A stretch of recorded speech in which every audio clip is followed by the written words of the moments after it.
assalam wa rahmatullahi. Alhamdulillah. Twebaza okubeera nti mwekomidde nnyo ku Labbaika Islam Media. Tubasaba inshallah taala musigale nga mubaako ennyo okubeera nti munoonya okumanya, kuba okunoonya okumanya talabul ilm, kunoonya okumanya kwa tteeka eri yenna omukyala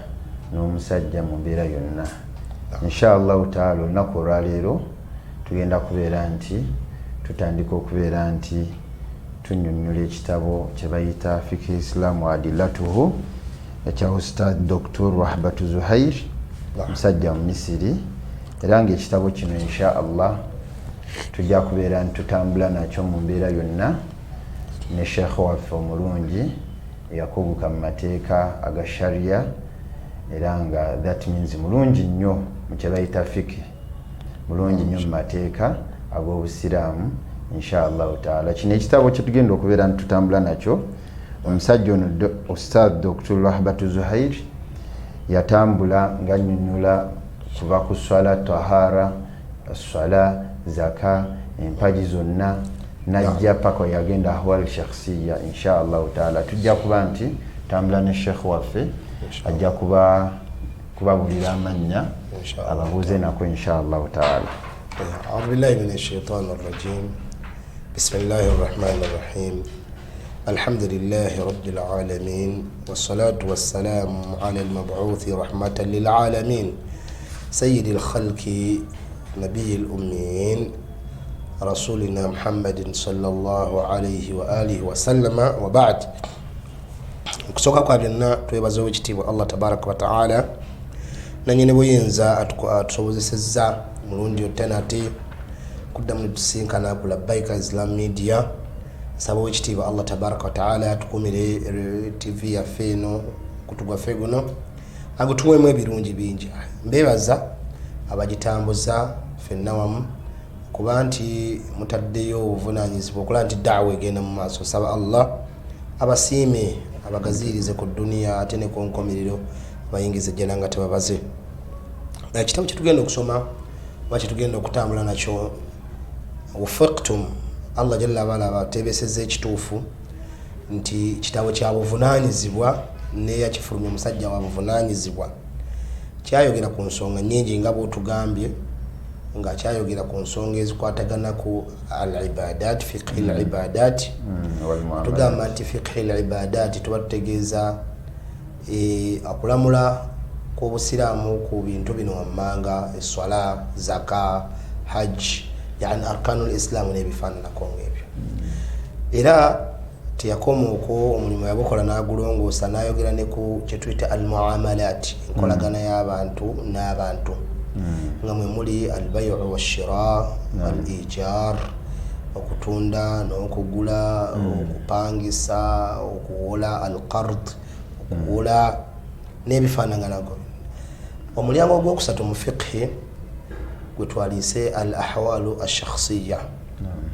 au al-madaniya, al-ahwal al-madaniya. Naam,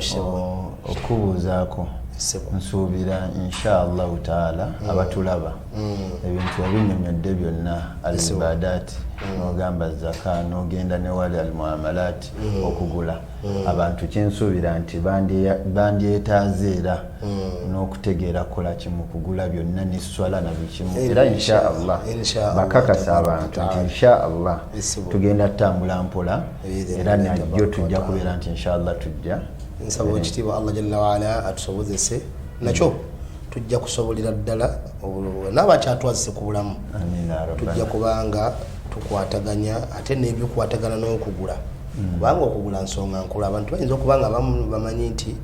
ebyokugula obusiraamu tebwabiramulako. Kiyinza okukugamba nti obusiraamu tebwalekayo nsonga yonna okujjako nga bwajogerako, bwagala butya bw'otunda, bwagala butya bw'ogula, era bwateekawo butya bw'otunda, bwateekawo butya bw'ogula, era amateeka weegali na butya bw'opangisa n'okupangisa gye yakolesebwa omusiraamu, na butya bw'owola oba ntegeerekeka, na biki ebiteekeddwa okubeerawo ng'owola, na butya bw'osasula. Sheikh wallahi tukwebaza okutuleetera topic bweziti, kuba leero mbadde mu khutuba y'olwaleero Sheikh n'ayogera ku nsonga. Khutuba ebadde etambula mu kugezesa ye kyayosembyewo okwogera agambye nti nno tolowooza nti nno okugezesa kuba kwa bizibu kwokka Allah asobola okugezesa ne bizinensi nga olina bizinensi nja amaduuka mangi kati obagana amateeka tugagoberedde obeera ogenda kola ki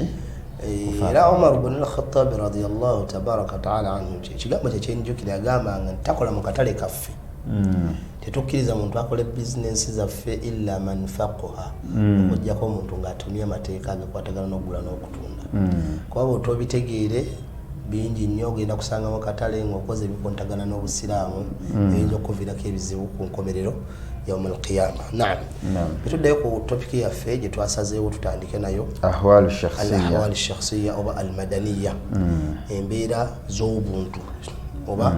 embeera ezikwatagana n'omuntu byebiki ekitegeeza mustalaha eyo oba ekigambo ekyo kigambo si kigambo ky'Abarabu ahwal shakhsiya sibe bakitandika kigambo ky'Abafaransa bakitandika. By the way Abafaransa ahwal shakhsiya chonga kitegeeza ki ahwal shakhsiya kyo kyennyini mu lulimi Oluganda tusobola okugamba nti embeera ezikwatagana n'omuntu ne family ye, ebintu ebikwatagana n'omuntu ne family ye, ekyo kye tuyita ahwal shakhsiya, embeera ez'obuntu. Embeera ez'obuntu ensonga lwaki bazituuma ahwal shakhsiya au al-madaniya mu luzungu kyendibeera human rights. Tezali badenga oba zali badenga mu luzungu kirinawo ekigambo ekikoze ekigundi bachita balina bachita nje kijjukira biidhnillahi tabaraka wa taala naye bannamateeka bo bakimanyi era boogera n'owandiika nti ahwali shakhsi bajja kikuleetera mu luzungu yakibuuza bannamateeka kanso kivumbi ajja kuba kikubuulira mu kutunga atulaba so ahwali shakhsiya gyekiri mu mateeka ebikwatagana n'omuntu kuwasa butya bwawangana ne mukyala we era kanso yabikomese yabikoonako kabatambulira ku mukutu baffe bayinza okuba nabakola ki naye mu busiraamu gyebiri kati yali alisomesa mu sayidi ya duniya naye obusiraamu bwabisengekera ddala bulungi nnyo nga olaba mu byeduniya bakola ki by the way n'okusingawo olw'ensonga nti mu busiraamu bayogera kyetube tugamba ahwal shakhsiya tutegeeza embeera z'obuntu okuvira ddala mu kuwasa kutya ku family bagitandika omukyala amunoonya atya okuwasa waliwo kyetuyita khitba okugenda okwogereza kyali badde si oba naam mu Uganda tukiyita kwogereza naye waliwo ekigambo ekitera okukozesebwa newankubadde saalyagadde nkiise ku mukutu naye olw'okwagala okuba nentegeeza abantu bakiyisa okwana Sheikh wano bajja kivunula bubi bayinza okivunula naye tutegeeza mu sayidi ey'obusiraamu tetugaana kukola mukwano okukola omukwano lwakuba nti bakivunula oluusi batera okyanguyo ne bakigira bati ne bategeerezaamu amakulu agatali malungi. Tutegeeza okukola omukwano egye tutandikira then ne wabaawo n'okukola abaana okufuna abaana eddembe ly'abaana okulabirirwa ani alina okubalabirira ebyo byonna then ku sayidi y'okubanga okukola family mulimu okuwasa kuteekeddwa okubeerawo ani ateekeddwa okufumbirwa ani ateekeddwa okuwasa ebyo byonna biidhinillahi tabaraka wa taala tujja kubanga tubiraba. Ahwal shakhsiya nga bwe twagambye nti nno erimu ebintu bino wammanga mulimu awalan okusookera ddala mulimu ahkamul ahliya. Ahkamul ahliya kitegeeza ki? Amateeka agafuga omuntu okulaba nti atuusi obwannannyini. Ahkamul ahliya amateeka agakuwa obwannannyini mukukola ki mu kuwasa olina eddembe lyo mu kuwasa kitegeerekeka. Ne mubaamu ne wilaya alwilaya amateeka agakuwa okufuga ekintu alwilaya oba agakuwa okuba nti oba n'omuntu gw'obaako n'obuyinza omuntu gw'obaako n'obuyinza yaba tuyita omwana wo era omuzadde bamuyita waliyo waliyul amr yennannyini alina obuyinza ku mwana then tujja kulabamu era n'ebitera ahkamul usra amateeka agafugazi family okuviira ddala mu kugira mu tuli ku ahwal shakhsiya tujja kulamu amateeka okuviira ddala ku tya family beekolebwa gezanga min khitbati wa zawaj okuviira ddala mu kwogereza n'okuwasa ne huququ zawjaini na yani huququ zawjaini kituta huququ zawjaini rights buli omufumbo zalina mu mufumbo zalina n'omwami zakola ki zalina tujja kulaba ku amahale ndozo gategeera mahale dawar akasente omusajja kawaayo ng'atwala omuki Allah sabanga tusobose kuba buli ensonga gyogeraku wano ndaba y'amaanyi nnyo ate olw'ensonga ffe mu busiraamu singa biba tebiteredde obufumo tugabufu ate waliwo ekitabo kyawandiika kiri ekya wawalidi wa mawalad alwalidi wal maulud alwalidi wal maulud nokotinga aya yo walidi wa mawalad kati mu kitabo ekyo okusinziira bwe tuba twagala tusaateeterere tuteekebwa okubeera nti tutegeera ebintu bino ahwalu shakhsiya okuva ku ntandikwa lwasiteeka weegendereza nti omuntu ye kennyini abeera okwogereza kwali kufu okuva mu kwogereza ebintu byononekera omusanga akaba n'omwana naye ebintu byayononeka ate n'okwogereza maama we ennaku zino omuntu otuukayo n'obanga abazadde beeyisa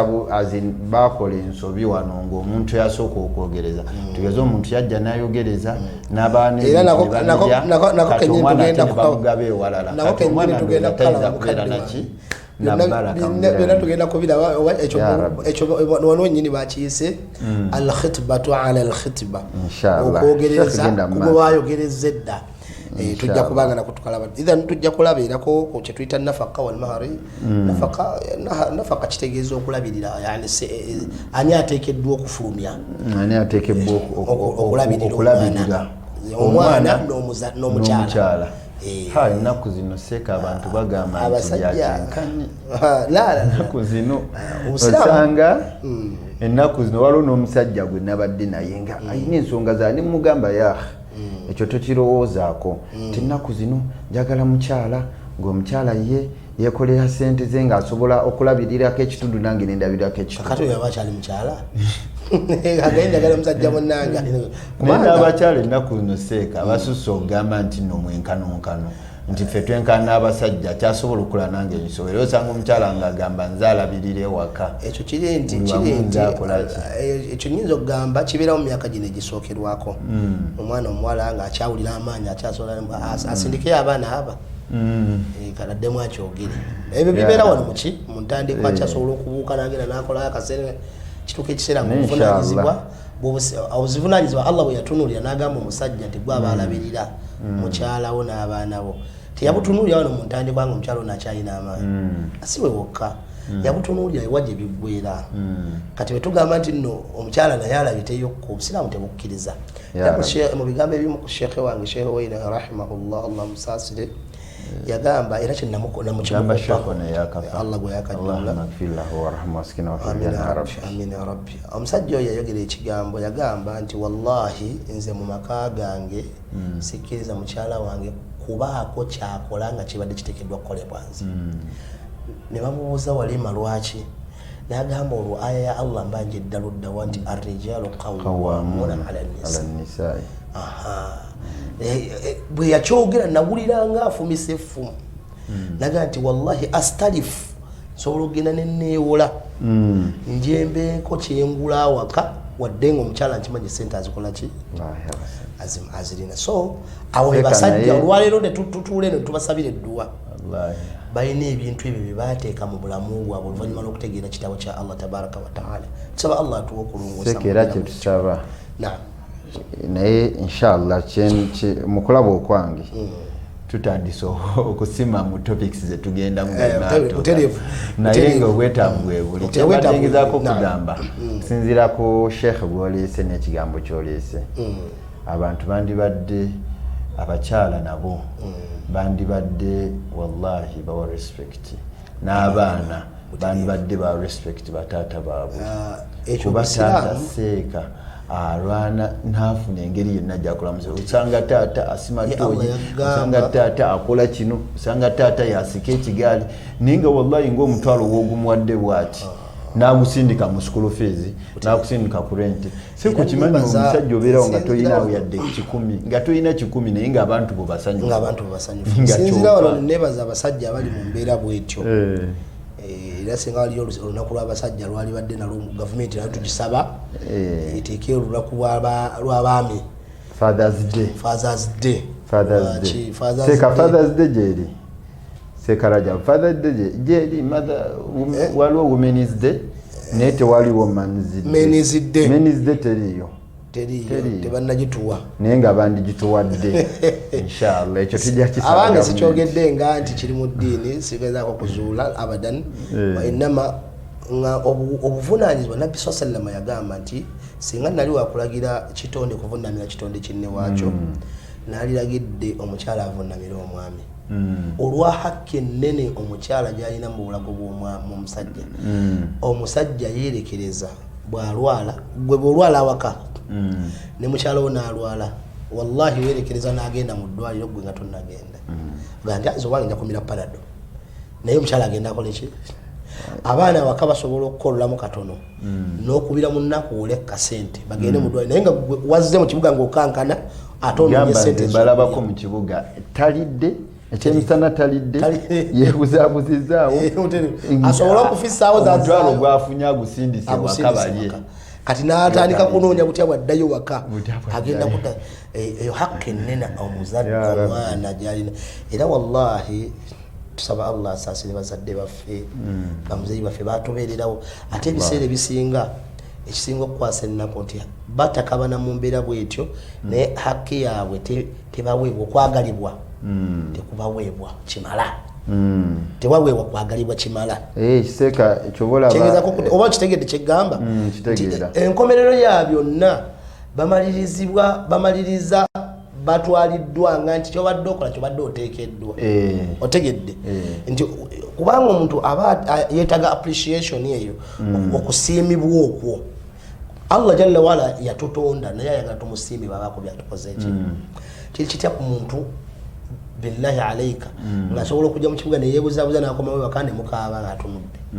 naye neyeerekereza ikhlaasu eyo gyalina nagamba abantu bange omutwalo guno kangu baweereze bagukoleki Sheikh abantu omuntu awangala n'atuuka mu myaka gy'atuuseemu nga tazimbye naye akasente konna kagenda mu baana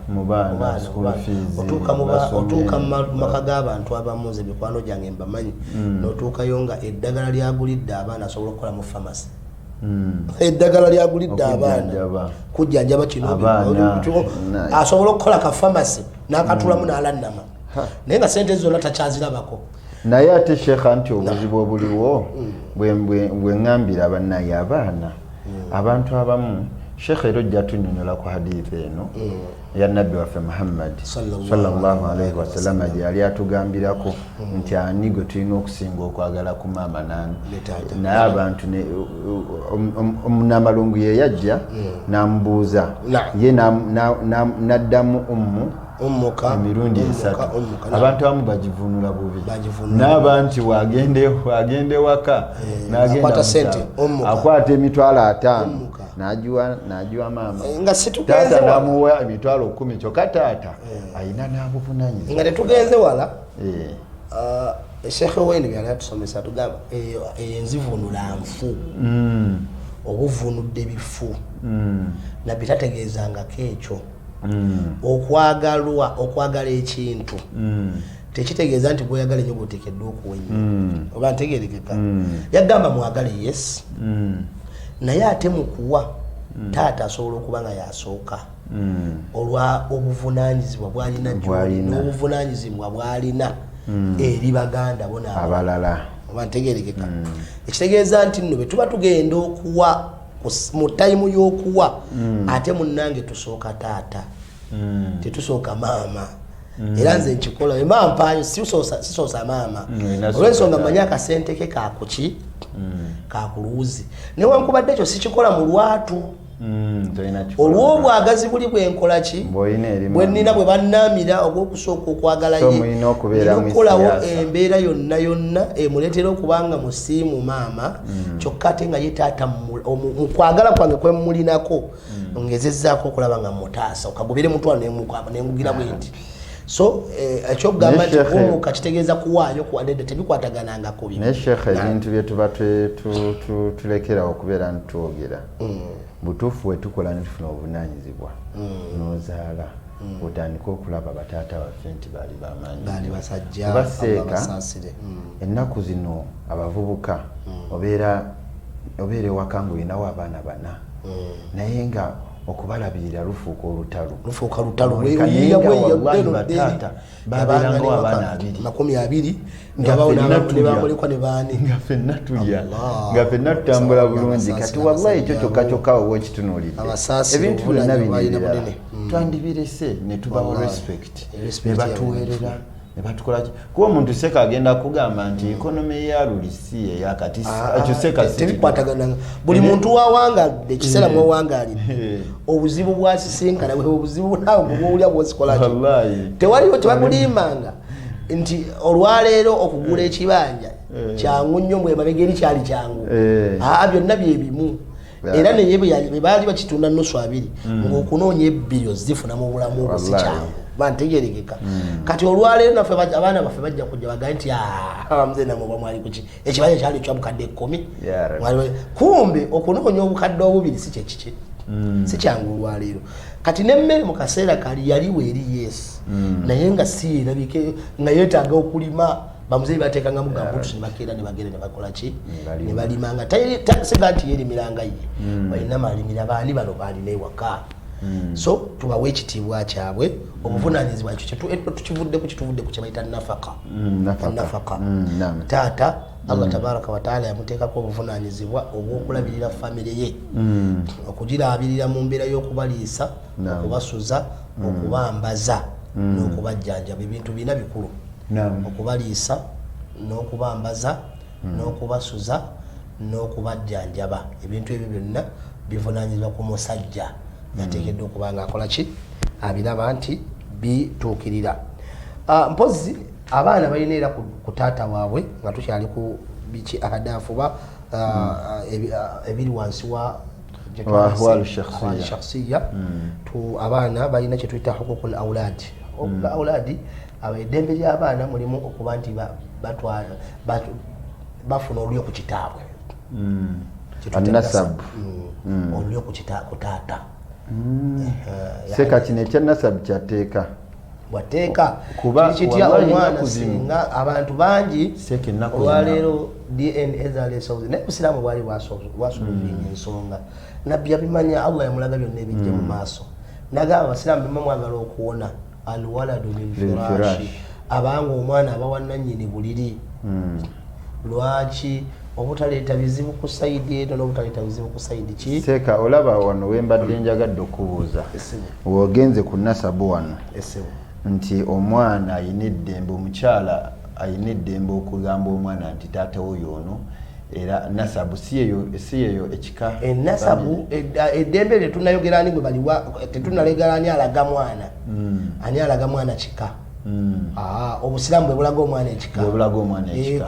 omukyalo oba omwami si bwe batugamba obusiraamu bwakiraga obusiraamu bwe bwalaga omwana ekika kye kati seka era betubuuza obusiraamu nti taata obusiraamu omwana abawaana omwana abawannannyini buliri okitegedde omwana obusiraamu bubwatulaga omwana nti omwana wannannyini ki kuba seeka ennaku zino abazadde bayitiridde okubeera nti ddala abakyalo omukyala awukana n'omusajja agezaako wano n'agamba nti nno n'omwana linnya ndikugjeeko takyaliwo eki byonna kamuwe n'amannya g'ewaffe kamuwe n'amannya g'ebukojja ewaffe era ogenda okulaba nga omwana bamukyusizza n'amannya alina geeri g'ebukojja akati eyo nsobi eyetaaga okuba siwe okunasabu nasabu wetuli wennyini nti omwana alina eddembe lyokuba nti ekitaka kya kitaawe akitegeera era kisigala nga ate nga kyesinga obulungi kuba ffene tuba tulanya owekitiibwa nabbi waffe Muhammad tugamba wa Muhammad bun Abdullah bun Abdul Muttalib bun Abdul Hashim bun Hashim bun Abdul Manaf bonna idhan ekitegeeza nti omwana alina eddembe lye okusigala nga ayitibwa amanya ga kitaawe kikulu olw'ensonga ki ti omukyala wetu ekibuuzo nga kyobuuzizza ani atulaga ekika ky'omwana obusiraamu bwe bulaga ekika ky'omwana omukazi yayina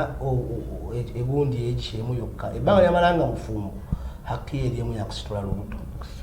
basi ekyokubiri awewa ne haki eyokubiri ey'okumuyonsa era oluvannyuma lw'okumuyonsa asobola okusaba akasente okumanya nti nno obusiraamu bwalagira ddala nti omwana oyo nnyabo olwafuluma mu lubuto nannyiniye yonono nali ebbali nti gwe olina haki ey'okumuyonsa naye gisabireko sente ya rabbi saba sente kuki tegeeza abakyala abatubanja asobola bwasobola okugamba osobola okula ewaka nga yekyanze ayinza okukalaba kati nga kano naga nasala nakukwata ulira akaana kakaba kiki olinaku njagala ebiri ejaki ngaawe muddamu kubagaininga era obusiraamu bugatogezako notogeza neseeka abakazi nabo tebakyayonsa ayonsaamu emyezi ebiri nadduka mirimu anti obusiraamu bulina ensonga lwaki bwakikola kati naye ayonsezza ebiri nange sigenda muwanga ayonsezza mwaka ayonsezza ebiri sola mwaka kituufu obusiraamu anti walina ensonga bwamanya nti nabo balina ebyetaago naye nga wallahi omukazi yandiweereddwa akasente ak'okuyonsa mukyala wange walaba vidiyo eno amanje kuba ndabira ddala kuba mutuufu omukyala omukebe gw'amata omanyi sente zigugula seeka bakutalo mwendako omukebe gw'amata guli mitwalo mwenda ate nga gugwawo mangu nagenda mu famasi nga nambye ngugule ngenda otuuka mu famasi mitwalo mwenda ku 10 nosooka nonyenya omuntu neŋamba kikimu seeka nze kyensaba wallahi abakyala abo kuba omukyala omugjayo ngaali mu shepu nnungi nga guli mu mbeera nnungi naye kati gwe omwana wo najja n'aliyonka nakulaki ogenda okulaba gundi so tujja okuba nga tulabako biidhinillah nsuubira nti ebyo byetunaba tubitambuddemu kamu ku kamu birina kinene nyo kyebigenda okukyusa ku bulamu bwabatulaba era abatuwuliriza biidhinillahi tabaraka wataala mu nkomerero era tujja kuba nga tulaba ahkaamu gyetwayisenga atalaqa tujja kulaba ku ridha tukyogeddeko enafaka then ku nkomyo tujja kulaba inhilali zawaji ekyo kitegeeza okusaanawo kw'obufumbo mu luganda otuufu kiri okusaanawo kw'obufumbo ekyo nno tujja kusaba Allah tutaase rabbi era n'abatulaba nabo Allah tusaba bataase akume obufumbo bwammwe nga bulungi n'abakyala sheekhe bakubirize abinaku zino tebakyagala ebizibu wallahi abakyala bakebera tiktok kyoba olaba nga seeka olina omulimu gw'amaanyi oba abawalimu balina omulimu gw'amaanyi tiktok abadde agenze nga ayonoona abantu alisi tujje tubateekemu message eno eraga nti bannayo okwawukana kubi okwawukana kuba tekukisobola kuvaamu bulungi naye .com abantu babeera okwo si bafumbo bebabafumba advice nti vaayo nobayo kolaki saba Allah bataase tujja kulaba saidi eyo obufumbo busobola okuggwawo biiradatu azawju omusajja nga ayagadde kugeza nga twetulaba talaq omusajja asobola okuta omukyala awo elkhulu oba okubanga omukyala yayambulula omusajja nakkiriza wallahi tukwebaza era olina ojjanga gaziwawo wano kuba omukyala akubira essimu ng'omuwalimu ng'alina kyayagala ye n'asooka kugamba points ze era wano inshallah tusaba Allah ow'ekitiibwa abatulaba ku Labaika Islam Media wano we tuli wakulu nnyo ku busiraamu bwaffe okubeera ntutereeza kuba society webeeteredde family weetereera obufumbo webutereera ebisigadde byonna bigenda kuba byangu eswala omwana okumukuliza ku ddiini byonna bigenda kutereera nga tutereezizza eno gundi obufumbo buno inshallah taala biidhinillah nsuubira ebyo bye tunaba tubitunuddemu kijja kuba kikulu nnyo mpozi kensembyayo era tujja kuba tulaba kyetuyita atafriqi alqadai singa tuba tulina qadhi wobusiraamu asobola okwawula abafumbo ngaalaba omwami tayagala kuta musajja mukyala n'omukyala tayagala kuleka musajja naye ate qadhi agamba bano tebakyalina kuwangalira ya rabbi ensonga eyo sigitegedde bulungi kisobola okuba kyogamba nti abantu osobola obbalaba nga bafumbo bo nga baganya okwawukana naye nga beetaaga kwawukana bulina kubalwana tekulikamu nettalaka naye olina kubeekuba anti seeka omuntu agenda kugamba nti ffe ate oli agenda kugamba nti ate nze mu kulwana wendabira nti omusajja njagala nti omusajja abakazi babiina era nasanga omuntu nagamba nti waliwo bali nga kalica yaabwe nti omusajja wamukuba nga wategera nti omusajja amwagala tebiriiyo so obusiraamu tebukkiriza kuba mwana w'abantu banendooza muwulidde lwati obusiraamu tebukkiriza kuba mukyala ne batuleetera emisango ewakadha wali mukyala mukazi amutta tugenda okubuuza ku mukazi mwami wange mwagala tuwawadde otya oyinza wamale kutta tulyoke tukole ki tukuje kazi asobola okuyigira mu nsonga n'abeera ng'akola ki abaawula naye ekyo ebiseera ebimu ng'oggyeko okugamba nti nno bantu bano balina kisobola okuba ila kitegeeza okubanga omusajja azira omukazi basobola okubanga bali bombi tekuliko atadde munne naye omusajja n'azira omukazi teyeegatta naye olw'ensonga amazima amatuufu gali nti obufumbo kuba kwegatta kyekisookirwako bweba tewali kwegatta tewali kigenda mu maaso kati omusajja Allah yamuwa obuyinza nti asobola okukozesa haki eyo ey'okuzira omukazi naye betegiwera begisukka egiwera emyezi 4 alaasa haki eyo ekolaki kava balina okubanga abaawula mpozi n'ekisembayo allaani okuba nti omusajja atemerera omukyala nti yayenze awo mu kaseera kano kadha ateekeddwa okubaawula tebateekeddwa kubeera bombi wamutemerera ate wekibe kyetuyita okutemerera kwe kuba nti oyogedde oba kituufu oba sikituufu kasitotaleeta abajulizi bana ffe tukuyita kutemerera bwe kakutandira n'ogamba omukazi we ne mukazi kuwoli mwenzi basi n'okyogera n'ogenda ew'omulamuzi n'olimuwaayo omusajja omukazi oyo mpitiridde kale kubanga osobola okyogera mu mbeera ya bulijjo ofuna zambi naye tekitutwala nti omutalasi naye bw'ogendera n'ogutwala ng'omusango ewa kadhi oba wa imaamu guba gufuuse musango toteekeddwa kuddira mukazi oyo khalasi ekyo bakiyita allaanimu kulimirigana okulimirigana ye omukazi nakolimira nawe n'omukolimira ekigendererwa kiki kuba nti ekibonerezo ekyoku duniya tokifuna naye tafuna naye ku nkomerero Allah yamanyi ebituufu barakallahu fiik naam sheikh alhamdulillah tukwebaza era mu bufunze tumusaba obeere ng'okolaki abantu basiibula nsaba ekitiibwa Allah jalla waala abatulabira abatuwuliriza ku Labaika Islam Media saba Allah basiime era abawe moral era zi video zino n'okuzifunamu ebyokuyiga insha Allah tabaraka wa taala ate naffe atuwa amaanyi n'obuvumu kulaba nti tugenda mu maaso n'okubanyonnyola ebikwatagana ku ddiini yammwe saba Allah basiime era abaagale naffe atusiime era atwagale ate era atuwa buwangazi ffenna innahu waliyu dhalika walqadiru alayhi alhamdulillah balabi tubebaza era tubasaba insha Allah taala n'emisomo gyonna egiddako mubeereko kuba wetugenda wewali ekinyusi ekinene twaze nga twetesitesa okubeera nitutandika naye inshallah taala n'olunaku olw'enkya tujja kubeera nammwe n'ennaku zonna tujja kubeera nammwe inshallah taala subhanakallahumma bihamdika ashhadu an la ilaha illa anta astaghfiruka wa atubu ilaik walhamdulillahi rabbil alamin